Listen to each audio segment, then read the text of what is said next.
Good morning. तर आज प्रत्यक्षात मी बघितलं, अनुभवलं की भक्तीमध्ये खरंच शक्ती आहे.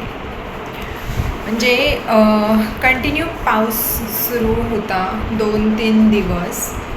म्हणजे थांबतच नव्हता. अक्षरशः नद्यांना पण पूर आलेले आहेत आणि सूर्यप्रकाश तर नाहीच 3-4 दिवस. पण आज तारीख आहे 7 जुलै आणि आज देहूवरून संत तुकाराम महाराजांच्या पालख्यांचं प्रस्थान होणार आहे.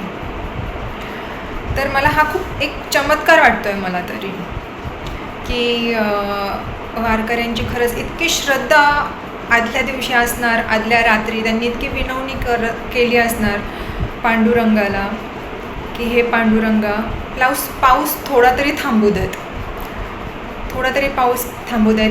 जी परंपरा दरवर्षी चालत आलेली आहे वारीची, देहू ते पंढरपूर पायी चालतात वारकरी आणि इतकं पाऊस, इतकं हे नाही का, त्याच्यामुळं थोडंसं त्यांना कुठंतरी आदल्या रात्री सगळे प्रश्न खूप झाले असणार. आणि त्यातूनही ज्यांनी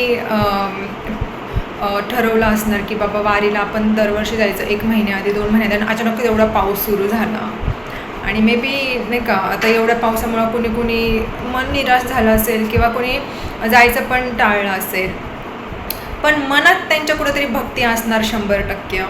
आणि तीच भक्ती त्या देवापर्यंत पोचली आणि सकाळपासून पाऊस कमी झाला आणि चक्क सूर्यप्रकाश, म्हणजे सूर्याचं दर्शन झालं आज सकाळी.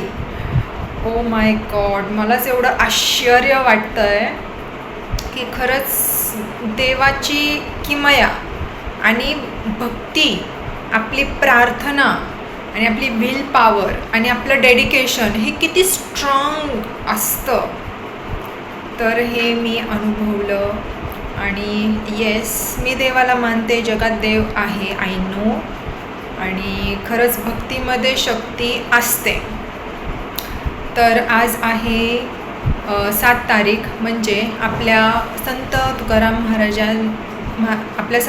महाराजांच्या पालखीचं आज देहूवरून प्रस्थान झालेलं आहे. तर सर्वांना त्यासाठी शुभेच्छा. आणि उद्या आळंदीहून संत ज्ञानेश्वरांच्या पालखीचं प्रस्थान होणार आहे.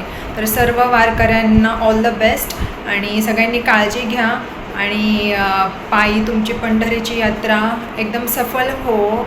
आणि बस विठ्ठलाची भक्ती करत राहा. And thank you.